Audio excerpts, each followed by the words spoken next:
Nick Fuentes popping off on TikTok. Y'all heard one cool. If you're a fan of Nick Fuentes, let me close the app and just open it again.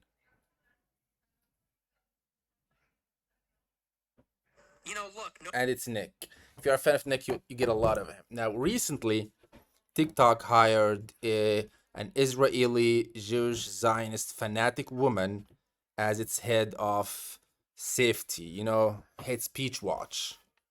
And suddenly, Nick Fuentes is everywhere. How does that make sense? Now, I have an explanation, but I'm not sure that's even the right explanation. I stumbled upon a lot of anti Nick Fuentes content. Just random lefties doing like the white supremacist, the usual, okay? He's a Jew hater, all these things. And they're getting a lot of views. Now, through my scrolling, I kind of acquired a sense of what goes viral. I see an Instagram reel and it has 2 million likes, and I think, okay, that makes sense. That was a good piece of content. And TikToks that are going viral against Nick Fuentes, they don't have this flavor. They're just boring, but they somehow are pushed through the algorithm.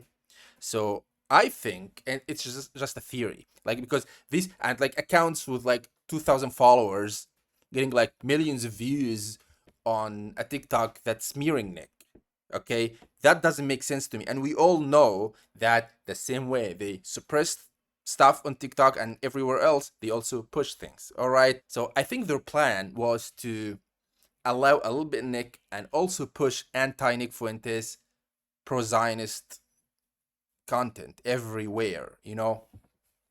The problem is, and I think they are failing, and I think Nick Fuentes is gonna start getting, suppressed again. They're not gonna allow this forever. You think this era of people being allowed to post Nick Fuentes everywhere on Instagram, on YouTube, on TikTok is gonna last? He's gonna take over America.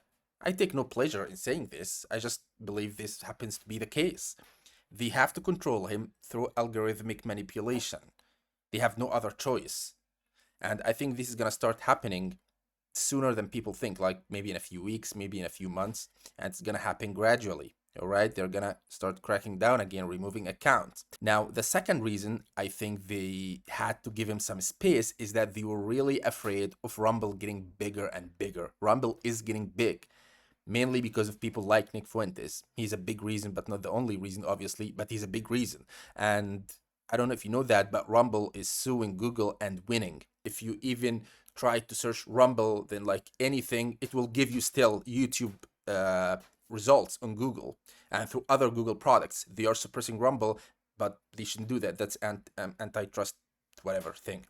And so if Rumble started getting bigger and bigger to the point that it becomes as big as YouTube, this is bad news for that establishment, for that system, for that matrix. Okay, if Nick is nowhere but Rumble, people will go there because we know that people now watch clips. It's all about the clips. No one watches full streams, and they're getting their fix from other places. But if they have to go to Rumble, maybe people will start streaming more on Rumble, watching clips on Rumble. They can't allow Rumble to be that vital, to be that important, to be the only source for something. All right? So that's the second reason. The third reason, in my opinion, is that they're afraid of replicating what they did with Andrew Tate, except Nick is much more dangerous because Tate was all about, women and stuff, but Nick is nothing but raw politics. And if they forced him underground that hard, people are going to discover him sooner or later through word of mouth. What if Rumble won the lawsuit? You really can't tell. So you have to somehow accommodate him because when people discover something that's that hidden, they get radicalized much faster. And that's what they're afraid of. They don't want a cult of 1 million people. Tate became bigger, they didn't succeed in his cancellation, and they don't want Nick to grow in the same way. They want him to be, part of Gen Z, they want people to think he's funny. If he becomes so big underground, that's much more dangerous in my opinion. And they don't want an underground army. You know what I mean? So they're gonna allow him a breathing room and they're gonna pay people like we discovered with, I don't know if you heard about this, that Democratic influencers circle where they're getting paid to, promote a specific agenda, and they got exposed. So I think they're going to push people algorithmically to attack Nick, smear him, spread opposite ideas. That's their current plan.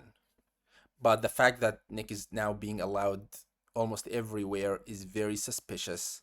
Because if you think they suddenly believed in free speech or whatever, like what? Of course, that's not the case. That's a calculated move. It has to be. Otherwise, what's the explanation? Really? They are allowing the boogeyman everywhere voluntarily. If you have any other theories, please leave them in the comments because this is very interesting, especially in the middle of Israel losing ground in the PR war.